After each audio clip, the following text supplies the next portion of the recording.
All right, so you should have gone ahead and got a Unit 5 packet for today.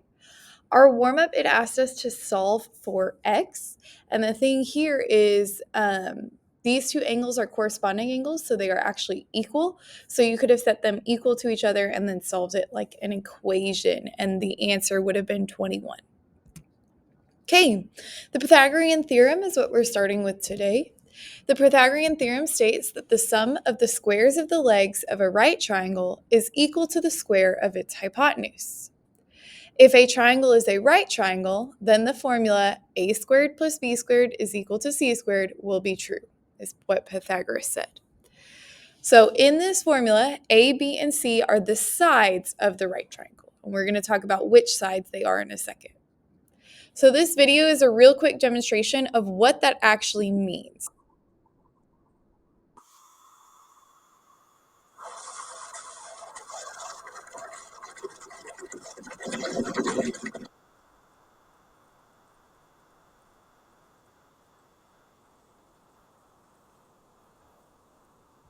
So if you notice here, this square and this square, which are the two smaller squares of the side lengths of the right triangle, when I put them together, it's equal to the whole side length of the longest side length of the right triangle. Now she's going to turn it back, and it should fill both of the squares.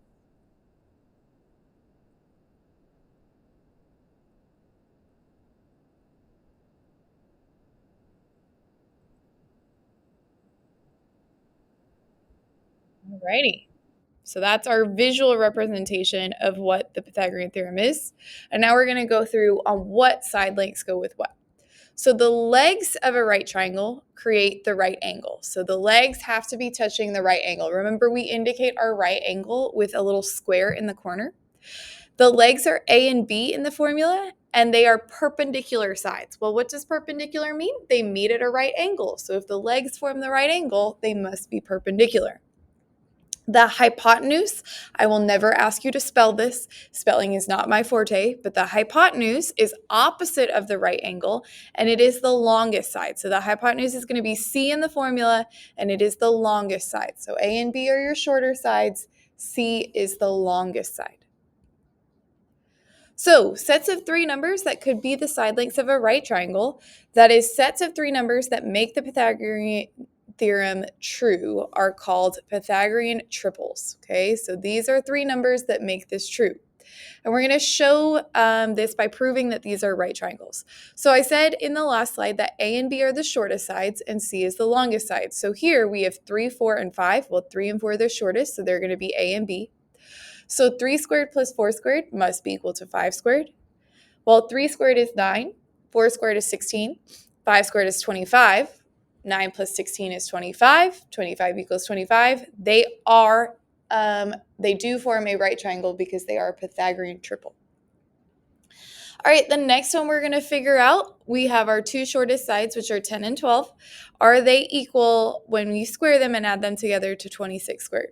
Well, 10 squared is 100, 12 squared is 144.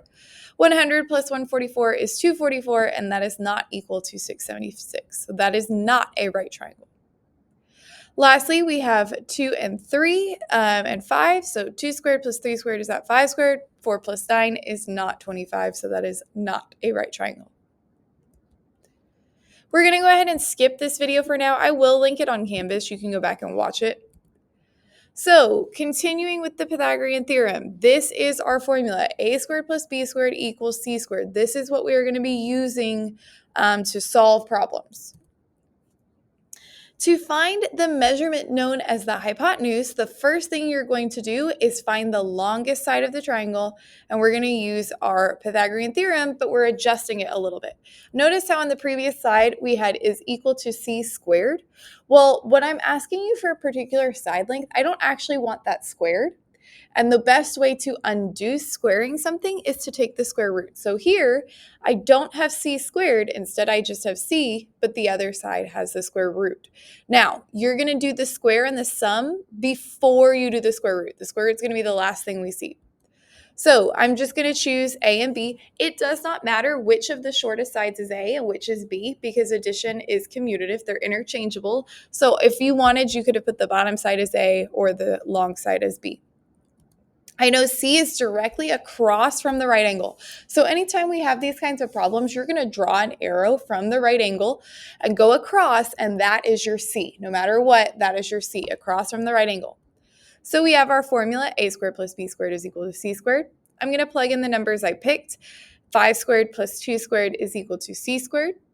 Well, 5 squared is 25, 2 squared is 4, 25 plus 4 is 29. Now, like I said, this is equal to c squared. I don't want c squared, I just want c by itself. And the only way to undo squaring something is to take the square root. So I'm going to take the square root of both sides. When I take the square root of c squared, I'm just going to be left with c. And the square root of 29 is, when rounded to the thousandths place, 5 and 385 thousandths. Okay, you're going to use your calculators here. Remember to get your square root symbol. It's second x squared. Again, we're going to go ahead and label A, B, and C. So here we have A, we have B, draw an arrow across to C. I'm looking for C. I don't have that side length, the one across from the right angle. I don't have that side length, so we're going to use our formula. I'm going to go ahead and plug in for A and B for what I labeled. 6 squared plus 3 squared is equal to C squared. 6 squared is 36. 3 squared is 9.